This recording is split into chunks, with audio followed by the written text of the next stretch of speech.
मीरा कहती है, नित नहाने हरि मिले तो बहुत जल जंतु होई, फल फूल खाकर हरि मिले तो बहुत बानर बंधुराई, तृण फूल खाकर हरि मिले तो बहुत मृग अजा, स्त्री छोड़कर हरि मिले तो बहुत रहे है पूजा, दूध पीकर हरि मिले तो बहुत वस वाला, पर मीरा कहे बिना प्रेम के नहीं मिले नंद लाला। जब तक भगवान से कोई संबंध जोड़ करके प्रेम नहीं करेंगे, प्यार नहीं करेंगे, तो आज तक भगवान किसी को ऐसे मिले नहीं, हमको भी नहीं मिले। अंधभाव रुक्मणी अब इंतजार करने लगी और अपनी सहेलियों को लेकर के मां कात्यायनी की पूजा करने के लिए गांव के बाहर पहुंच गई।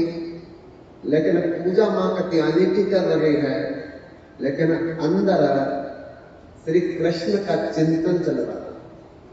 हम किसी कार्य को करें, अंदर चिंतन भगवान का होना चाहिए, तब भगवान मिल सकते।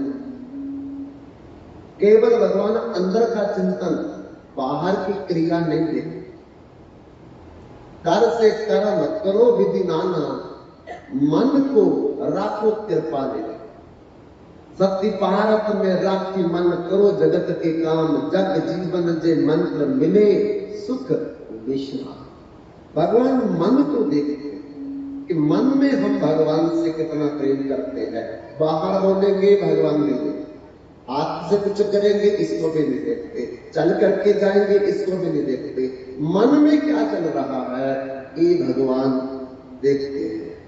क्योंकि भूखा हूं मैं भाव, भाव ही एक सार है, भाव से जो याद करता है मुझको, भाव से बेड़ा पार।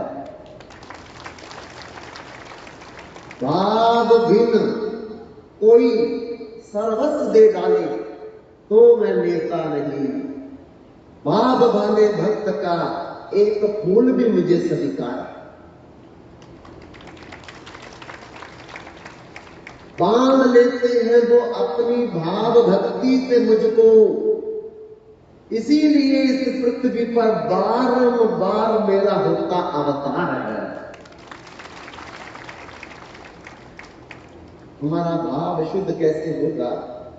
जब हम सत्संग सुनेंगे, कथा में बैठे, धीरे धीरे सुनते सुनते, बैठते बैठते, जैसे संसार के पदार्थों से, रिश्तों से, परिवार से प्यार है, ऐसे धीरे धीरे भगवान से प्यार होने लगेगा।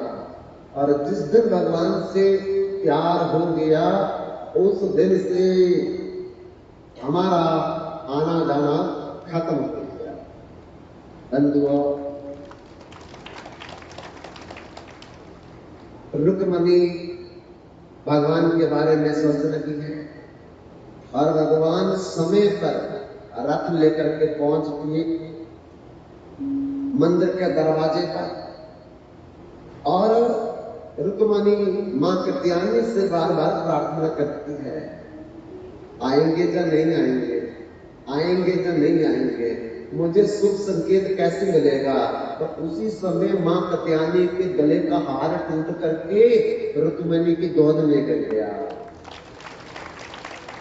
रुक्मणी समझ गई, इशारा मिल गया कि वो आ गए। मुड़ करके देखा तो द्वारकाधीश बाहर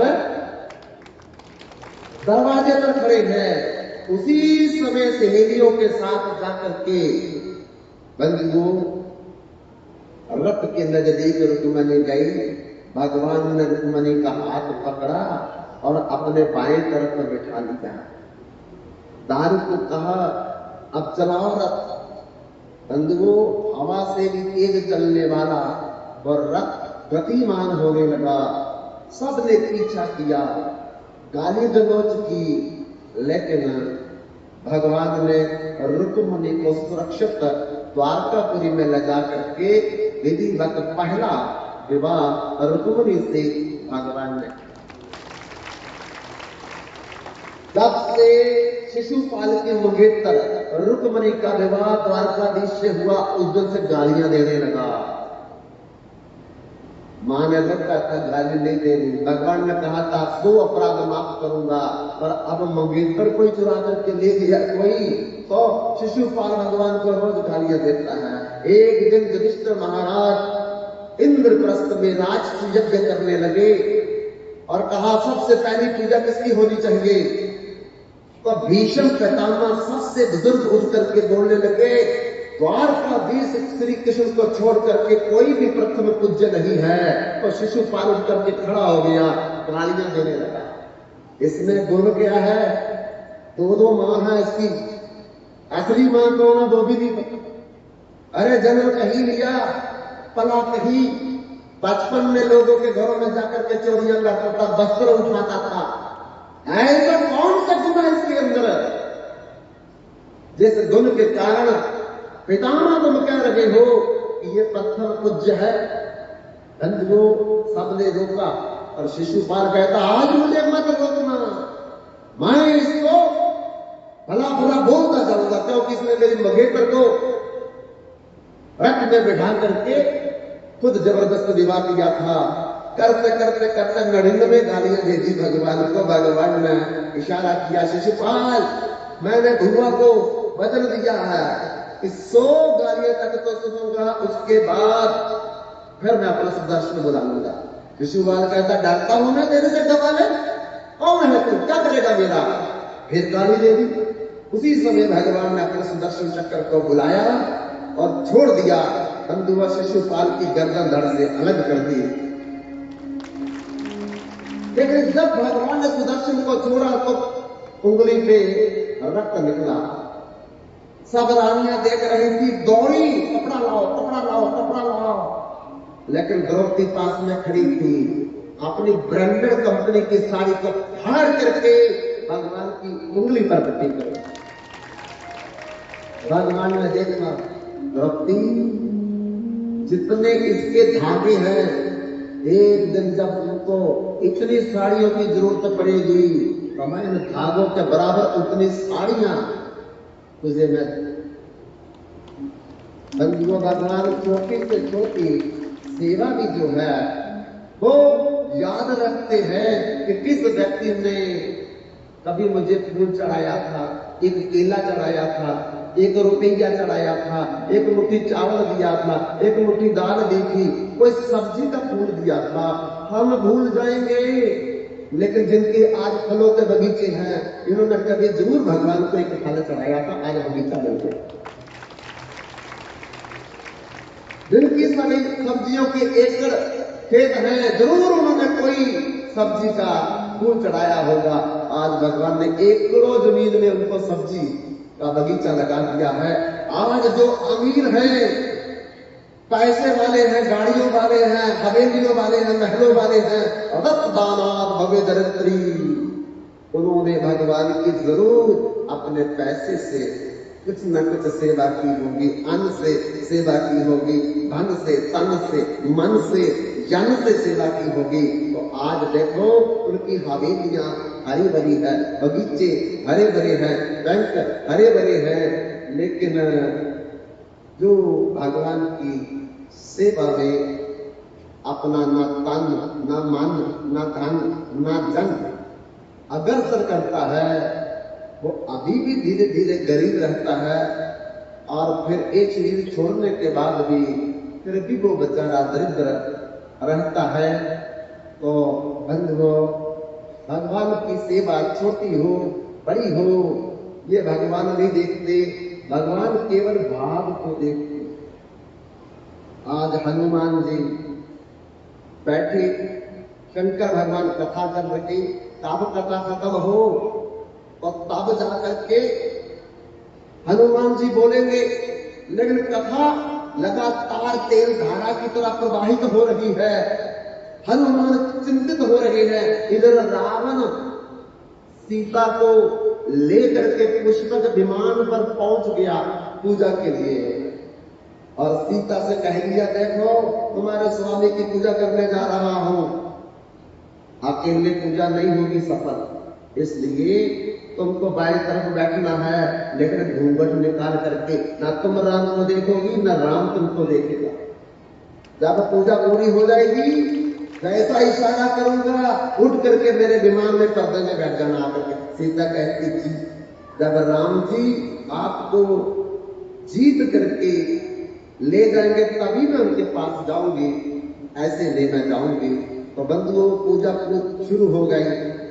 अब शिव पिंडी की जरूरत पड़ी, तो रावण ने कहा तुरंत शिव पिंडी लाई जाए, तो हनुमान जी आए नहीं, अभी वो अभी उधर ही बैठे हुए हैं।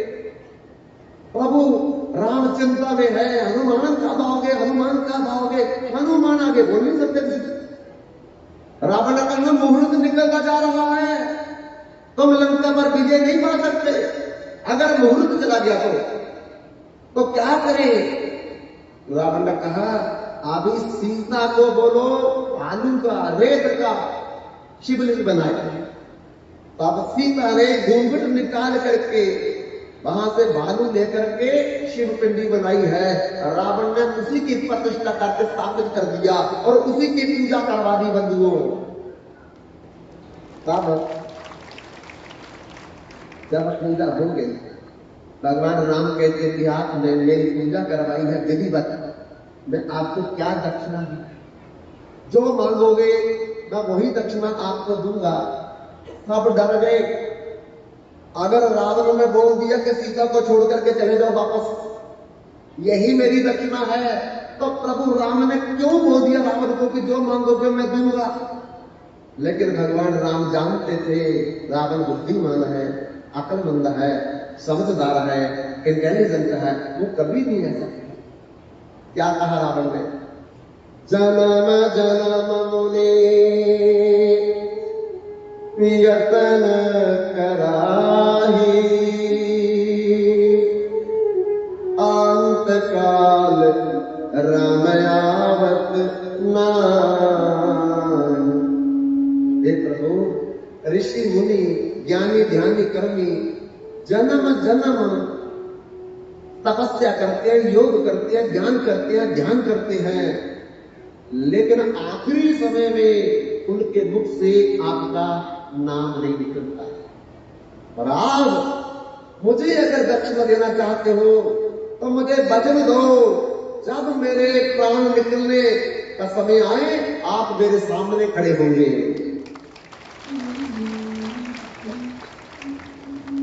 दूसरा वरदान मुझे दे दीजिए, जब तक मेरे वंश का पूरा नाश न हो जाए आपके हाथों, मुझे मत मारना। बंधुओं, रावण इतना बुद्धिमान कि उसको पता लग गया था, जब खारदूषण को मारा था शूर्पणखा के समय, तो रावण उसी समय समझ गया था खारदूषण मोर सम बलवंता मार सके ना बिन भगवंता। एक खारदूषण जो है मेरे समान बलवान थे, मेरे दोनों पुत्र, अगर किसी ने मारा है तो वो भगवान ही होगा, बिना भगवान से उनको कोई नहीं मार सकता था। इसलिए लगता कि राम और लक्ष्मण भगवान के अवतार है।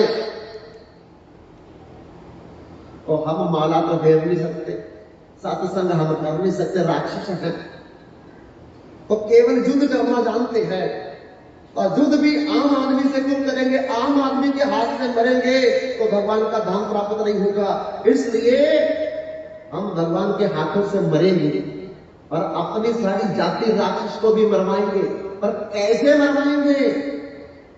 भगवान सबसे ज्यादा भक्ति को प्यार करते हैं, और भक्ति का अवतार इस समय माता सीता है। अगर मैं सीता का हरण करके लंका में ले आऊं और तब तक वापस नहीं करूंगा जब तक मेरे वंश का नाश न हो जाए और मेरे आखिरी प्राण न निकल जाए, ताकि हम भगवान के हाथों से मरे और सीधा भगवान के धाम में गमन कर जाए। इसलिए रावण ने सीता हरण किया था, क्योंकि सीता भक्ति स्वरूप है और भक्ति के बिना भगवान रह नहीं सकते। जब तक सीता मेरी कैद में रहेगी और राम को मेरे पास आना ही पड़ेगा। बंधुओं, तब रावण ने कहा कि जब तक मेरे पूरे वंश का आपके हाथ हो विध्वंस ना हो और आखिरी में मेरा विध्वंस ना हो, तब तक आप लंका में प्रवेश मत करना। सीता को लेने के लिए प्रभु राम ने कहा तथास्तु रावण, ऐसा ही।